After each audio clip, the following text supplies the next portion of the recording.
Good evening viewers, welcome to Kollywood Uncut with me Farana. நம்ம Kollywood Uncut நிகழ்ச்சியில உங்க எல்லாருக்கும் பிடிச்ச விஷயங்கள், அதாவது சினிமாவை பத்தின ஏகப்பட்ட சுவாரஸ்யமான விஷயங்கள் பார்த்துட்டு வரோம். ஸோ அதே மாதிரி இன்னைக்கும் உங்களுக்கு சொல்றதுக்காக லைனா நிறைய விஷயங்களை அடுக்கி வச்சிருக்கேன். ஸோ நம்ம ஸ்ட்ரெயிட்டா ஷோக்கு போகலாம்.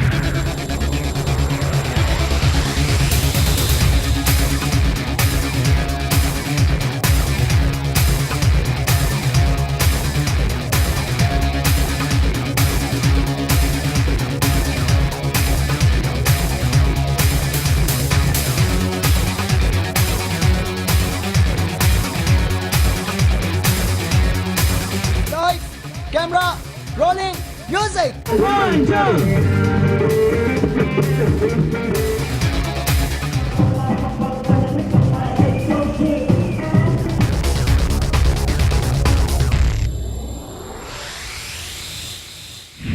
ரா என்கிற திகில் படத்தோடைய டிரெக்டர் பிரபு யுவராஜ். இவர்கிட்ட சார் இந்த படத்தோடைய டைட்டிலுக்கு அர்த்தம் என்ன அப்படின்னு கேட்டதுக்கு ஒரு சூப்பரான அர்த்தம் சொல்லியிருக்காரு. ர அப்படின்னா அபகரிக்கிறது அப்படின்னு அர்த்தமா.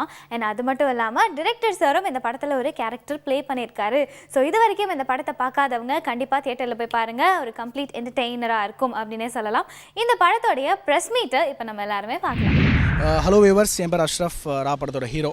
ஆல்ரெடி உங்களுக்கு தெரிஞ்சிருக்கும். படம் நல்லா வந்திருக்குன்னு சொல்லி நிறைய கமெண்ட்ஸ் வந்திருக்கு. நிறைய பேர் கால் பண்ணி சொன்னாங்க, சரி எப்படி இந்த ரோல் பண்ணீங்க, அஜய்ன்ற ஒரு கேரக்டர் வந்து பேஸ்ட் ஆன் ரியல் லைஃபாக, உங்களோட ரியல் கேரக்டர் என்ன அப்படின்னு கேட்டாங்க. படத்தில் ஃபர்ஸ்ட் 10 மினிட்ஸ் வந்து ஒரு ஜோவியலாகவும், அப்புறம் போக வந்து கொஞ்சம் சீரியஸாகவும் எப்படி பண்ணீங்கன்றதெல்லாம் கேட்டாங்க. அதெல்லாம் பேஸ்ட் ஆன் ரியல் லைஃப்லாம் ஒன்றும் இல்லைங்க, அப்படியே படம் போகிற வாக்கில் அப்படியே நாங்கள் பண்ணிட்டோம் அப்படின்னு சொல்லிட்டோம். நானும் டேரக்டர் சேர்ந்து தான் ஸ்க்ரீன் ப்ளே பண்ணோம். நானும் டேரக்டர் சேர்ந்து நிறையா ஒன்றா ஒர்க் பண்ணியிருக்கோம். 2 பேரும் கொலீக்ஸ், 2 பேருமே வந்து பைலட்ஸ். நிறைய பேர் தெரிஞ்சிருக்கும் அது already. Being in another profession, நீங்கள் திடீர்னு சினிமாக்குள்ளே வந்துட்டீங்கன்ட்டு நிறைய பேர் கேள்வி கேட்டிருக்காங்க. சரி, இப்போ அதுக்கெல்லாம் பதில் சொல்லிட்டோம். படத்தை போட்டு காமிச்சு எல்லோரும் தியேட்டர்ஸ்க்கு வந்து பார்க்கணும். படம் இட்ஸ் ஆக்சுவலி ஃபேண்டசி த்ரில்லர். உங்களுக்கே தெரியும். படத்தை பற்றி சொல்லணும்னா ஆக்சுவலி படத்தில் 2 விஷுவல் சாங்ஸ் தான் பிளான் பண்ணியிருக்கோம். ஆல்பத்தில் ஆனால் 6 சாங்ஸ் இருக்குது. பிகாஸ் 2 சாங் ஏன்னா படம் ஆக்சுவலி த்ரில்லர், உங்களுக்கே தெரியும். ஸோ அதனால் அந்த கிரிப் இறங்கிடக்கூடாது, அந்த ஸ்க்ரீன் ப்ளேவும் இறங்கிடக்கூடாதுன்றதுக்காக தான் அந்த பிளான். ஹலோ புது யுகம் நேயர்களுக்கு என்னுடைய வணக்கம். இந்த மாதிரி என் பேர் ஃபெரோஸ், இந்த படத்தோட எக்ஸிக்யூட்டிவ் ப்ரொடியூசர். ரொம்ப சந்தோஷமாக இருக்குது இந்த படத்தோட ரிசல்ட்ஸ் கேட்ட பிறகு. நீங்களாம் படம் பார்த்துருப்பீங்க, எந்த அளவுக்கு நீங்கள் ஹாப்பியாக இருந்திருப்பீங்கன்னு புரியுது.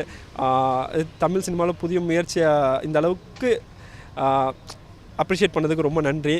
எல்லாருமே தியேட்டரில் வந்து கண்டிப்பாக இந்த படத்தை பார்க்கணும். ராங்கிறது அபகரித்தல், அநேகமாக உங்கள் மனசெல்லாம் அபகரிச்சிட்டோன்னு நினைக்கிறேன் ஆல்ரெடி. ரா வந்துட்டு ஒரு one of a kind movie, ஒரு எக்ஸ்பெரிமெண்டல் ஜானர், ஒரு ஃபேண்டசி ஹாரர் த்ரில்லர். இந்த படம் ரொம்ப டிஃப்ரெண்ட்டான ஸ்கிரிப்ட் இது. நீங்கள் ஹாரர் படம்னா ஓகே, நிறைய ஹாரர் படம் வருது, நிறைய ஹாரர் காமெடி வருது, அதெல்லாம் ஒரு ரன் ஆஃப் த மில் மூவிங்கிற மாதிரிலாம் இது கிடையாது. இதில் வந்துட்டு எவ்ரி 25 மினிட்ஸ் ஒரு ஜானர் சேஞ்ச் இருக்கும். அடுத்தது என்ன நடக்குது, எதனால் நடக்குது, இதுவா அப்படிங்கிறத நீங்கள் கண்டுபிடிக்கிறது ரொம்ப ரொம்ப ரொம்ப கஷ்டம். படம் பார்த்தவங்களும் சொல்லியிருப்பாங்க, நீங்கள் போய் பார்க்கும்போது உங்களுக்கு அது ஃபீல் ஆகும். ஹீரோ வந்துட்டு அஷ்ரஃப், அவருக்கு இது டெபியூட் மூவி. நான் அவரு சேர்ந்து தான் ஸ்டோரி ஸ்க்ரீன் ப்ளே எழுதியிருக்கோம். நாங்கள் 2 பேருமே பைலட்ஸ். ரொம்ப இன்னமும் ஆக்டிவாக ஃப்ளை பண்ணிகிட்ருக்கோம். அட என்னமா டைட்டில் யோசிக்கிறாங்கய்யா. பெருமா கோயில் உண்ட சோறு அப்படின்ற ஒரு டைட்டில்.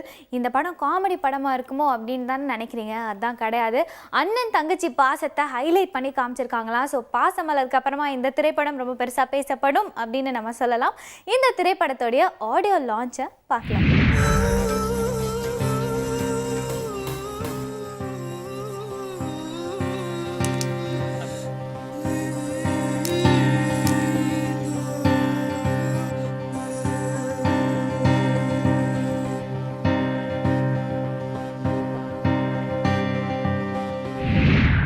நண்பர், அன்பு சகோதரர், இயக்குனர் ரவிச்சந்திரன் சார்.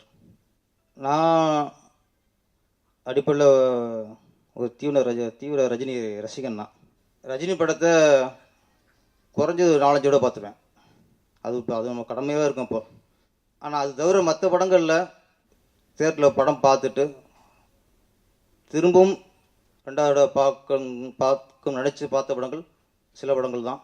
1 பயணங்கள் முடிவதில்லை, 2 மௌன ராகம், 3வது கோகுலத்தில் சீதை, அதுக்கடுத்து கண்ணெதிரே தோன்றினாள். அந்த படத்தின் இயக்குனர் ரவிச்சந்திரன் சார். ஆனால் சில படங்கள் தான் படம் பார்த்துட்டு வந்து திரும்பவும் தேட்டரில் கொண்டு இழுக்கம்ல, அந்த மாதிரி திரும்பவும் பார்க்க வச்ச படம் கண்ணெதிரே தோன்றினால். சாருக்கு என்ற அன்பு வணக்கங்கள். எல்லா இயக்குனருக்குமே சினிமாவில் சரி இடைவெளி வரும். என்னோட கேட்டாங்க, கொஞ்சம் கேட்டப்ப என்ன சார் ரொம்ப கேப்பாகி போச்சுன்ட்டு, அவங்களுக்கு தலை தடவை பார்த்தேன், இல்லை முடிவு வந்து சொல்கிறாரான்ட்டு, சார் படம் வந்து கேப்பாகி போச்சுன்ட்டு. 2 மணி சினிமாவுக்கே ஒரு 10 நிமிஷம் இடைவேளை வர்றோம். இப்போ சினிமா போய் வாழ்ந்து இருக்க ஒரு சினிமாக்காரனுக்கு இடைவெளிங்கிறது சாதாரண விஷயந்தான். ஏதாவது ஒரு படம் கொஞ்சம் சரிக்கிறோம், சுமாராக போயிடும், உடனே அவருக்கு சரக்கு அவ்வளோதான்ட்டு. இயக்குனர் என்ன மதுபான கடையா சரக்கு தீர்ந்து போகிறதுக்கு? ரவிச்சந்திரன் சார் திரும்ப வருவோம். நம்மளாம் மதுபான கடையில் என்ன வருவோம், நம்ம சரக்கு இருக்குது, அது திருப்பி கொண்டு வருவோம். உண்மையான சினிமாக்காரன் தான் எல்லா சினிமாவும் நேசிங்க. இந்த படத்தை இயக்குனரும் மற்ற நடிகர்களும் இந்த படத்தை நடித்த கதாநாயகி அனைவருக்கும் இந்த படம் வெற்றியடைந்து பேரும் புகழும் பெற வேண்டும். இந்த படத்துக்கு இசையமைப்பாளர் பெரிய இசையமைப்பாளராகி நான் சொன்ன மாதிரி ஹீரோவாகிட்டு எங்களுக்கும் கால்சி கொடுத்து உதவ வேண்டும். அதான் முக்கியம். அப்புறம் கதை பார்ப்போம் அப்படின்னு சொல்லிடாதீங்க, அப்போ நாங்களும் ஹீரோ ஆக வேண்டிய நிலைமையை உருவாக்கிறாதீங்க, பார்த்துங்க, தாங்க மாட்டேன். அப்புறம் இந்த படத்தில் நடித்த நடிகர்களுக்கும் இதில் பணியாற்றிய டெக்னீஷியர்களுக்கும் அனைவருக்கும் என் வாழ்த்து கூறி இந்த படம் மிகப்பெரிய வெற்றியை ஆண்டவனை வேண்டி விடைபெறுகிறேன். நன்றி, வணக்கம். ஹலோ, என் பேர் பேபி பாஸ்கரன். பெருமாள் கோயில் உண்ட சோறு அப்படிங்கிற இந்த யதார்த்தமான படத்தில் நாங்கள் பாடல் எழுதியிருக்கேன். நான் வந்து பாடலாசிரியர் ஒர்க் பண்ணிருக்கேன் இந்த படத்தில். இந்த படத்தில் கார்த்திக்ங்கிற ஒரு நியூபஸ் வந்து இசையமைச்சிருக்காரு. இந்த படத்தில் இன்னொரு பாடலுக்கு வந்து அஜித் நடித்த அமராவதிங்கிற ஒரு படத்தில் பாலாபரே சார் ஒர்க் பண்ணார்ல, அவர் இந்த படத்தில் ஒரு பாடலுக்கு மியூசிக் பண்ணிருக்காரு. இன்னொருத்தர் வந்து அலிமிர்சாங்கிற ஒரு அலிமிர்சா அப்படிங்கிற ஒரு மியூசிக் டேரக்டர் இந்த படத்தில் ஒரு பாடலை மியூசிக் பண்ணிருக்காரு. பின்னணி மியூசிக் வந்து ரோஹித் அப்படிங்கிற ஒன்று பண்ணிருக்காரு. ஒரு யதார்த்தமான படம், நீங்கள் அவசியம் குடும்பத்தோடு வந்து திரையரங்கில் வந்து கண்டுகளிக்கக்கூடிய ஒரு படமாக இது அமையும். பெருமாள் கோயில் உண்டிச்சோறுன்ற படத்தில் 4 ஹீரோவில் ஒரு கேரக்டராக பண்ணிகிட்டு இருக்கேன். இந்த படம் பார்த்தீங்கன்னா நல்ல ஒரு காமெடியான சப்ஜெக்ட்டு, ஒரு கிராமத்து ஃபீல் தர ஒரு கதை இது. இந்த படத்துக்கு வாய்ப்பு கொடுத்த இயக்குனர் திரு வி.டி. ராஜா சார் அவர்களுக்கும், தயாரிப்பாளர் Thiru Babuji sir, Santhosh sir, Kingston அவர்களுக்கும் எனது மனமார்ந்த நன்றியை தெரிவித்துக் கொள்கிறேன். இந்த படத்தில் வந்து டோட்டல் 4 சாங்ஸ் இருக்குது. 2 சாங் நான் பண்ணியிருக்கேன். பார்த்தாலே பத்திக்கிது மனுஷ சாங்கும் ஐயோ சாங் நான் பண்ணியிருக்கேன். 2மே லவ் சாங் தான். லிரிக்ஸ் வந்து பேபி பாஸ்கர் அண்ட் சிங்கர் வந்து ரமேஷ். ஸோ ஒரு புது டீமாக உங்களுக்கு ஒரு புது சாங்ஸாக கொடுத்துருக்கோம், உங்களுக்கு பிடிக்கும்னு நம்புகிறேன். தேங்க்யூ. இந்த படத்தில் ஜோசியராக பண்ணியிருக்கேன். இன்னும் குட்டி புலி கூட ஐயர் கேரக்டர் பண்ணியிருந்தேன். பனங்காய்க்கு மரம், வரைபடம், அதுமாரி நிறைய படம் பண்ணிகிட்ருக்கிறேன். இதில் மெயினாக பிளாஸ்டிக் பற்றி சொல்லியிருக்காங்க, பிளாஸ்டிக் உபயோகம் எவ்வளோ கெடுதல் அப்படின்றத.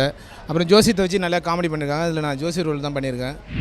நெஞ்சுக்குள்ளே ஒரு வலியும் இருக்கு, கண்ணுக்குள்ளே நீ நிரம்பி இருக்கு, பிரிவு என்பது காத்து கிடக்கு, புதிய கதவுகள் திறந்து கிடக்கு. வணக்கம் புது யுகம். என் பேர் சமந்தா. நான் இந்த பெருமாள் கோயில் உண்டு சோறு படத்துக்காக ஒரு பாட்டு பாடியிருக்கேன். நான் பாடின பாட்டிலேருந்து தான் இப்போ 2 வரி பாடினேன்.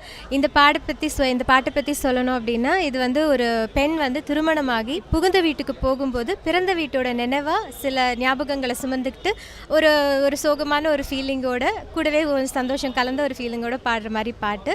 இந்த ஆப்பர்ச்சுனிட்டி எனக்கு கொடுத்ததுக்காக ரொம்ப தேங்க்ஸ். இந்த படமும் இந்த பாட்டும் உங்களுக்கு பிடிக்கும்ன்ற நம்பிக்கையோட தேங்க்யூ ஸோ மச். எல்லாத்துக்கும் வணக்கம். என் பேர் பவதாரணி. நான் பெருமாள் கோவில் உண்ட சோறு அப்படின்ற படத்தில் ஹீரோவோட தங்கச்சி அகிலா அப்படின்ற ரோல் பண்ணியிருக்கேன். ஒரு 7th ஸ்டாண்டர்ட் ஸ்கூல் கேர்ளோட ரோல் தான் இது. ரொம்ப துருத்துருன்னு ரொம்ப சுறுசுறுப்பாக இருக்க மாதிரியான ரோல் இது. இதில் வந்து நாங்கள் இந்த படத்தில் பிளாஸ்டிக் வந்து யூஸ் பண்ணாதீங்க, அதெல்லாம் என்னென்ன எஃபெக்ட்ஸ் வரும் அப்படின்றத பற்றி ரொம்ப அழகாகவே எடுத்து சொல்லியிருக்கோம். இப்போ இருக்கிற என்விரான்மெண்டல் ஹசார்ட்ஸில் ரொம்ப முக்கியமான ஒரு காசு எது அப்படின்னு கேட்டோன்னா பிளாஸ்டிக் தான். ஸோ அதை யூஸ் பண்ணாதீங்க அப்படின்றது தான் இதோட மெயின் பேஸை நாங்கள் வச்சுருக்கோம். படம் வந்து ரொம்ப நல்லா வந்திருக்கு, நல்ல காமெடியாக இருக்குது. குடும்பத்தோடு நீங்கள் வந்து பார்க்கலாம், அதுக்கு நாங்கள் கேரண்டி தரோம். வந்து பாருங்கள், பாராட்டிட்டு போங்க. ஓகே, இன்னைக்கு ஷோவில் நிறைய விஷயங்கள் பார்த்துருப்பீங்க. காலிவுட் அன்கட் உங்களுக்கு ரொம்பவே பிடிச்சிருக்கும். இதே மாதிரி அடுத்த ஷோவில் இன்னும் நிறைய விஷயங்களோட நான் உங்களை மறுபடியும் சந்திக்கிறேன். அது வரைக்கும் பை பை.